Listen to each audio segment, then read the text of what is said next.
నమస్తే welcome to Vikram TV స్నేహితులతో video chatting చేస్తూ తండ్రి కూతుర్ల బంధంపై విచక్షణ మరిచి మాట్లాడాడు యూట్యూబర్ ప్రణీత్ హనుమంతు పూర్తిగా సంస్కారం మరిచి విజ్ఞత విడిచి అసభ్యకర మాటలతో రెచ్చిపోయాడు తండ్రి కుమార్తె బంధంలో కూడా అశ్లీలం ధ్వనించేటంత పైత్యం కలిగి మాట్లాడాడు ఇతడి విషయంలో తెలంగాణ ప్రభుత్వం సీరియస్ గా రియాక్ట్ అవుతుందని అంటున్నారు టీజీ పోలీసులు ఇప్పటికే రంగంలోకి దిగారని తెలుస్తుంది అవును సంస్కారం విజ్ఞత మరిచినట్లుగా తండ్రి కూతుర్లపై అసభ్యకర మాటలతో రెచ్చిపోయాడు యూట్యూబర్ ప్రణీత్ హనుమంతు ఈ వీడియో సోషల్ మీడియాలో వైరల్ గా మారింది ఈ వీడియోపై సినీ నటుడు సాయి ధరమ్ తేజ్ మంచు మనోజ్లు ఎక్స్ వేదికగా స్పందించారు ఇలాంటి వారిపై సీరియస్ గా చర్యలు తీసుకోవాలని కోరుతూ రెండు తెలుగు రాష్ట్రాల ముఖ్యమంత్రులను ట్యాగ్ చేశారు ఈ నేపథ్యంలో స్పందించిన తెలంగాణ ముఖ్యమంత్రి రేవంత్ రెడ్డి చర్యలకు ఆదేశించారు దీంతో ఇతడిపై Telangana cyber security bureau case నమోదు చేసి దర్యాప్తు ప్రారంభించింది ఈ క్రమంలో నిందితులు ఏపీకి చెందిన వారిగా గుర్తించారని అంటున్నారు వారిలో ఒకరైన ప్రణీత్ హనుమంతు ప్రస్తుతం అమెరికాలో ఉన్నట్లు నిర్ధారించారని తెలుస్తుంది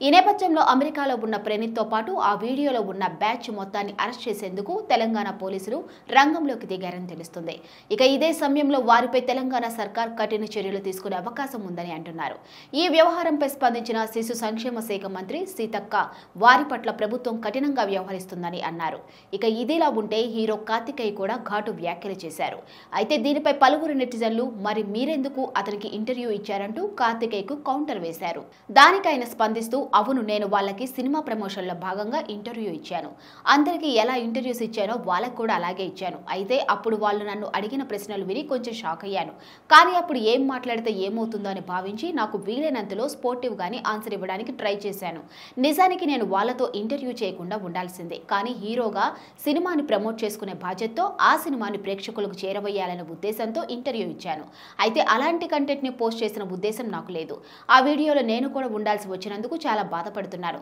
ఇకపై ఈ తరహా ఇంటర్వ్యూలు ఇవ్వను జాగ్రత్తగా ఉంటాను హేయమైన వ్యాఖ్యలు చేసే ఇలాంటి వారిని అస్సలు ఎంకరేజ్ చేయకూడదు దయచేసి అందరూ ఈ విషయాన్ని అర్థం చేసుకుంటారని భావిస్తున్నానంటూ కార్తికేయ చెప్పుకొచ్చారు